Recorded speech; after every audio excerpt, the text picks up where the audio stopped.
Okay. Okay. Morning, Liina. Thank you very much for joining us. Apologies for the jingle. It's better than last season's. So, Liina, thank you for taking the time. You are the managing director of the E-Residency program in Estonia, which Yes. is obviously a huge success. I think you've been there nearly a couple of years now. Is that right? Or as managing Actually, director? yes, managing director. I've done it for 2.5 years, but the program itself, it's been around for almost 11 years. And it's obviously a huge success. And Al and I, on various levels, business, government, education especially, we're a bit fascinated with Estonia. So we often mention Estonia as like the model to follow and things. But sticking with the e-residency and the innovation and the businesses and the foreign entrepreneurs, what's the next major evolution that you see for that within Estonia? So if we start with e-residency, that for the program, the next evolution is actually something that it is innovation, but it's something that we feel should have happened many years ago, meaning that it is a digital ID, but we still have the physical card and people still have to show up to prove their identity and their livelihood and everything, right? So we are currently working on a couple of developments, which is to remotely verify the people who are applying for the program, and then that they would not need to wait for the card to arrive at an embassy, but that they could actually go ahead and activate an app, again, verify their identity and start using e-residency. So that's something that would cut the time from 2 months to 2 weeks. So that we are so hoping that if we will be able to pull this off and soon, but we also understand that we are a little bit late in terms of innovation. It should have happened many years ago. At least you're reflecting and doing it. So it's a positive step, isn't it? Yes. So do you think that will increase the amount of people wanting e-residency because you've got the highest number of startups per capita in the world or something, I think, and it's massive success, unicorns, all sorts. And you think that will increase more and more entrepreneurs to Estonia? Yes. So just to put things in context, Estonia is a very small country. We only have 1.3 million people, and that's a country, not a city. And we have over close to 130,000 e-residents from all over the world, from different, like 185 countries. Those e-residents have created close to 38,000 companies in Estonia.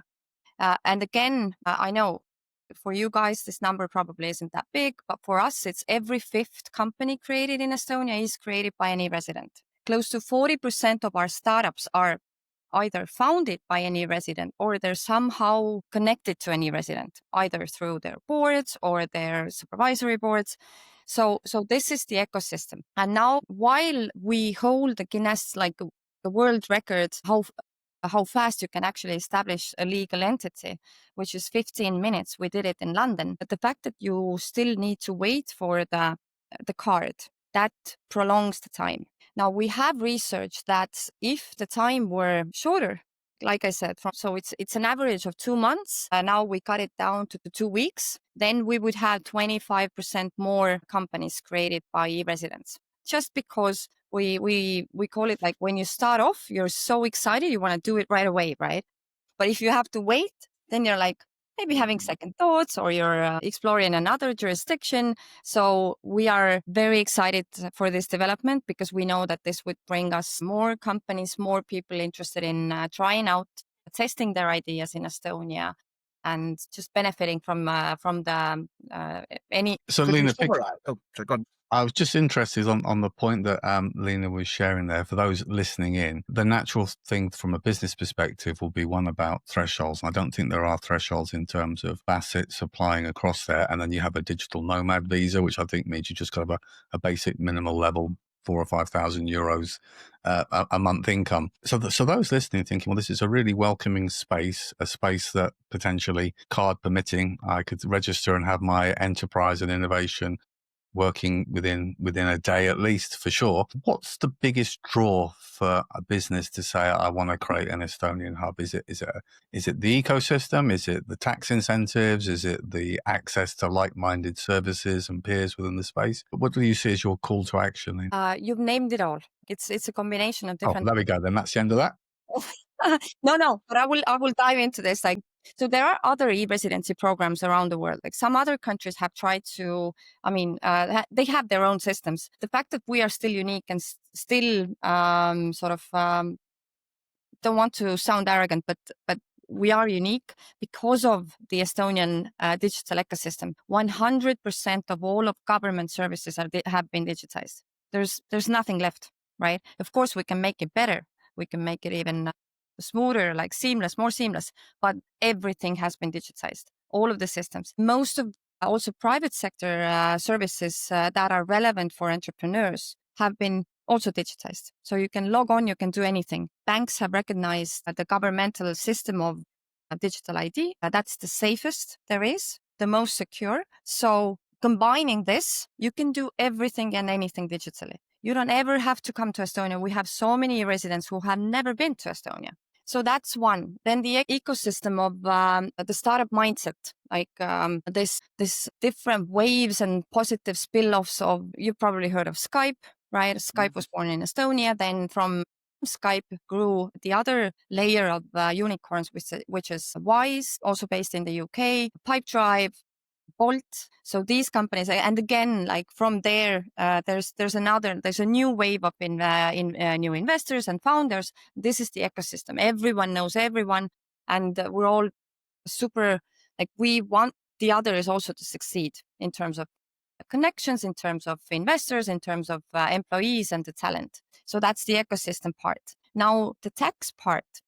So E-Residency doesn't give you the tax residency, but what it gives you is the opportunity to start out and grow your idea into something that could be bigger. Because it's a small market, you can test it, and because of the fact that we have no corporate tax on reinvested profits. So anything you earn, and if you take it out, don't take it out, you leave it in the company, reinvest it, you don't need to pay any tax. So that is also what we hear. A lot of startups and companies that are just starting out, they are telling us that we love it. Please keep it this way. And we are a natural choice to nomads. We are a natural choice to solopreneurs and very small companies, but we also want to speak to a little bit bigger companies, businesses who already have a business somewhere else. And they are thinking of, okay, let's see, I want to expand somewhere in Europe.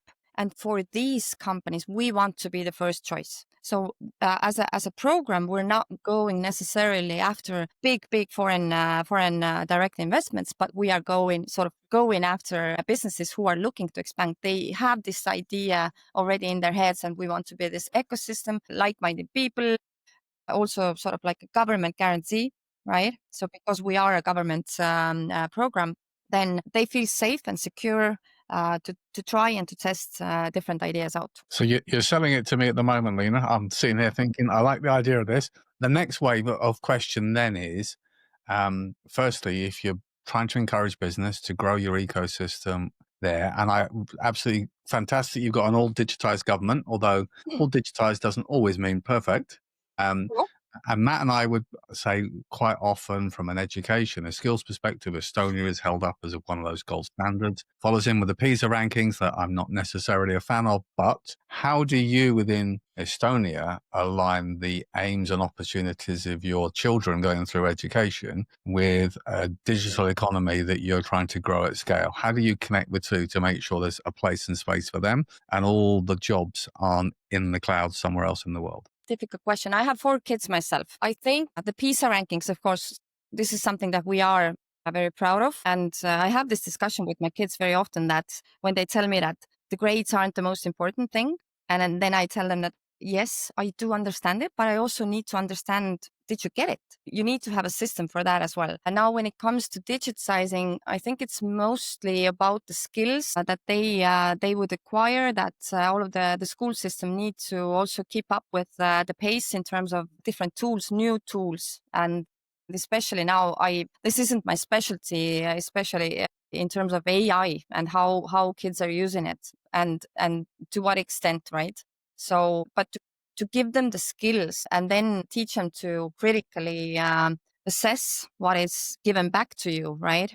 I think that's important. And I think not probably all of the school systems, but, or the schools, but it's been, we've managed to sort of keep pace there. We have, I don't know if you've heard of this new initiative that we have, this AI leap. So we're teaching kids to use AI, to understand better what it's there for, and especially to critically assess what's given back to you, right? And also the coding.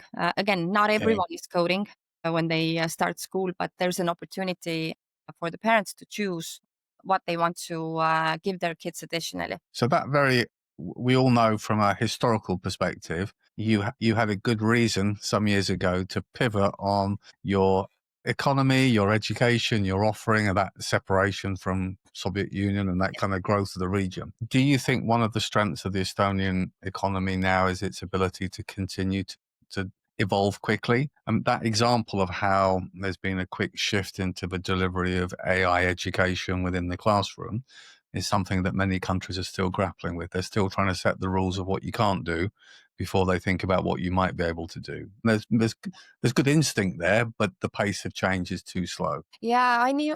And again, like every time that we speak about our experience, I'm always conscious of it's the size of our country that enables us to move quickly and to agree on things, because there's just like fewer people to agree on, to agree with, right?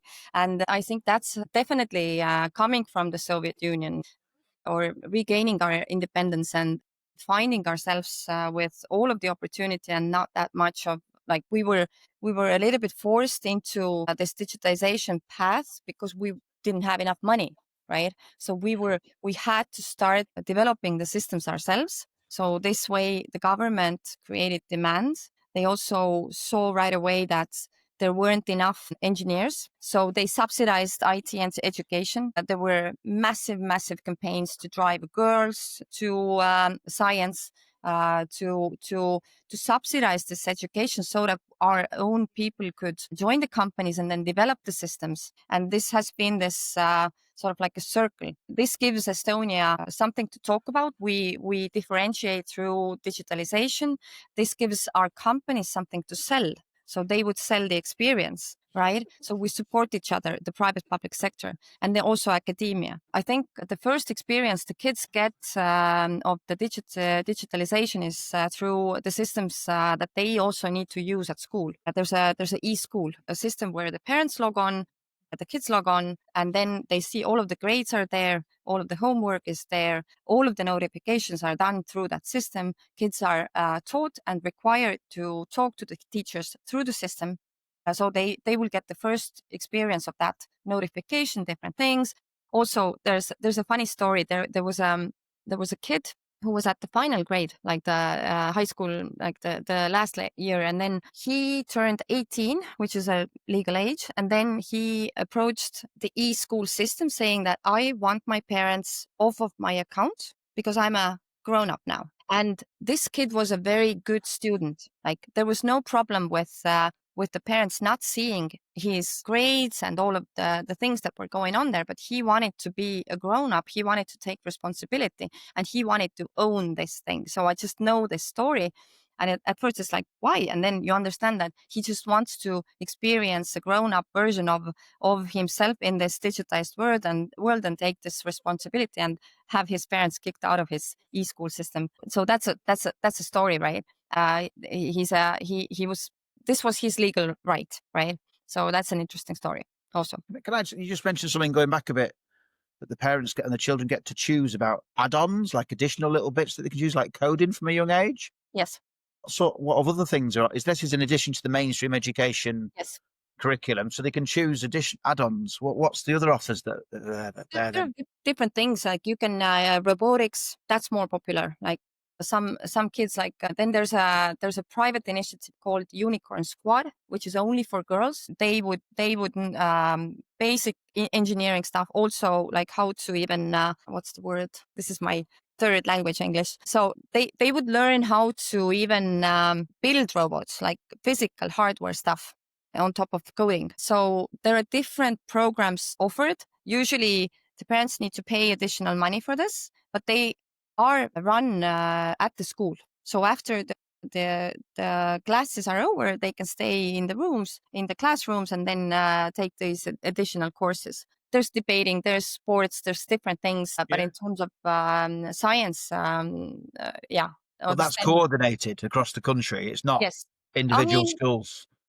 This is the schools also. I think it's the school level. Like the school decides what type of additional activities Okay. they want their kids to have access to. Wow. Just with regards everything, your ecosystem, should we call it, and artificial intelligence, how are you embedding artificial intelligence moving forwards across this ecosystem? Because I'm conscious, I think you've agreed a partnership with OpenAI for the education system to use their large language model. Why one large language model? Why are you not giving them a greater variety, for example? I unfortunately don't have an answer to that. Know that there's another, I think the Unicorn Squad, they're also partnering with Google, like different initiatives. So this AI leap is with them, but unfortunately, I don't know exactly why them. But I think the way we've learned that anything like technological or the digital systems are there to help us. So I think the mindset is like, there's another thing that we can benefit from. So the mindset is curious. We're curious all the time, and we trust the systems, and the trust in the system is based on the fact that the way the government built the systems up is that we own the data. Right. I know it sounds very sort of, but we really do own the data. So, for example, I can see if a government official is accessing my data. For example, some I don't know, traffic information that I have on my driver's license, right?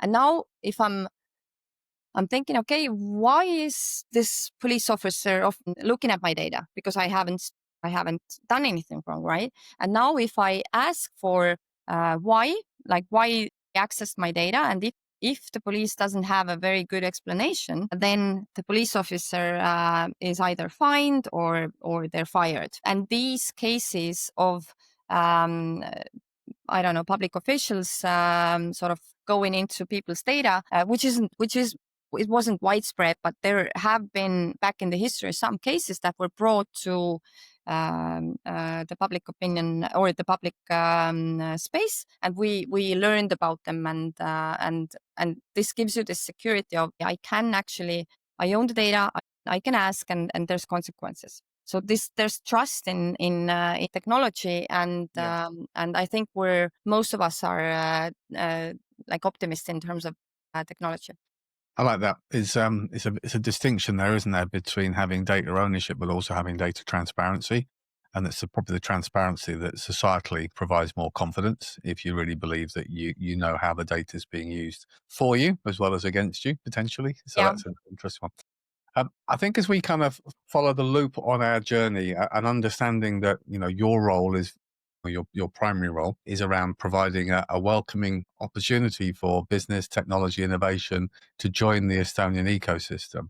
I'm interested in your perspectives as young people coming through and leaving education in Estonia. Do they see the landscape as being one that's full of opportunity? Are there challenges that from outside Estonia, we just assume your system's fab, but we're missing the point that there are different barriers for people moving into the workplace? And I guess the other one really, which ties in with that, is, how often do you reflect on the quality of the education system and say we need to change again? Is it a constant thing, or is there every decade, is there a transition? I think our education system has been pretty constant. There are different schools are offering different innovations, and it's usually in terms of the tools. And what we've seen now is that there have been some new schools created by private sector, or private people have created new schools with new approaches as well. So it's this, and that is something that has happened, I would say, in the past 10 years.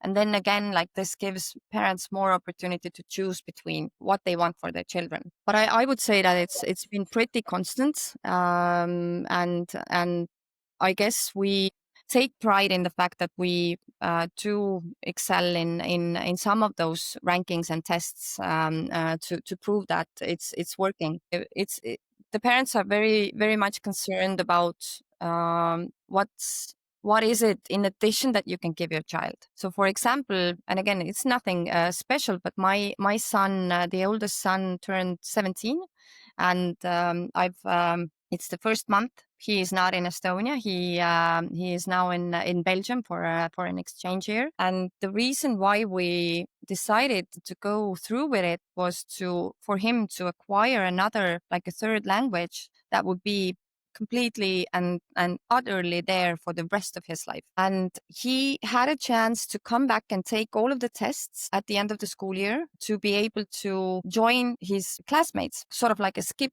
a year. But he chose not to. He said, I want to go back to the Estonian education system. I really want this, not to miss this 1 year of the high school. So he would be sort of repeating the year. He would not graduate with the original class. He wants to properly acquire the education because he is at the moment in an opinion that it's better than what he's getting during this exchange year, where he needs to learn the language and probably doesn't progress that fast in terms of academic. So I don't know if I answered your question, but it's like there are attempts to renew the systems, but it's been pretty constant, and it kind of proves that we are able to compete with other countries, even though we're such a small country with the language that we speak a secret language. There's only like no one gets us. It's super difficult to learn. It does evidence that you've mitigated the limitations of scale.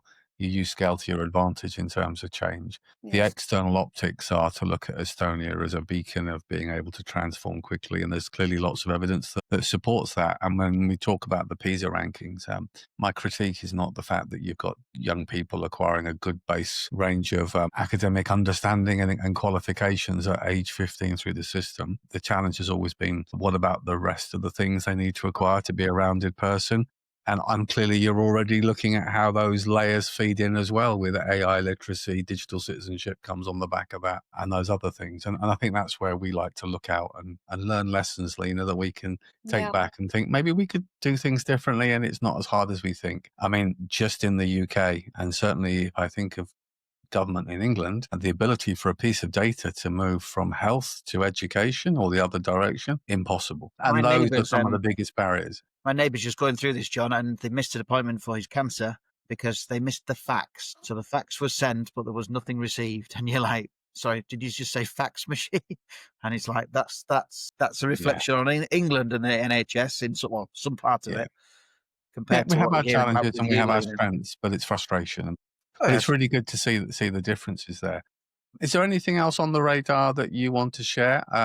We have a very broad listener base, from educators to edtech and digital company leads. I think people maybe who've moved from startup to the scale-up phase might be interested in some of the reasons of why it would be advantageous to join the ecosystem in Estonia. Yeah, I mean, come to Estonia for like a study trip. That's something that you can do. Our edtech companies, they are like, it's still very small in terms of export, or there's security. But we accept many delegations, and they come here, they get inspired, and we're happy if you steal our ideas. We call it magpieing, magpieing. I've written that down this morning, yeah. You just look at it though and you think, I wonder why so many countries aren't just replicating what Estonia has done. And you can't just do it, I get that. It takes a lot of work and a lot of planning, a lot of strategy, but yes, it's worked. But it's not directly replicable, right? So we completely understand it. Like, it's the fact that we had no legacy systems. People were just sort of like, we could breathe again, right? And then you're up to basically anything. Let's build this thing together. And that's a unique opportunity, which I don't wish for anyone. I mean, the circumstances, but it gave us this opportunity of starting from scratch, and now we are sort of like, I would say our duty is to keep it as is, not to fall into this. Also, like, we do now already get legacy systems, but it's just the mindset needs to be there. Like, we constantly need to see what can be done better. So we cannot, as a government as well, we cannot sort of just, okay, the system is there, use it. We're always trying to think, how can we make it better? How can we make it easier?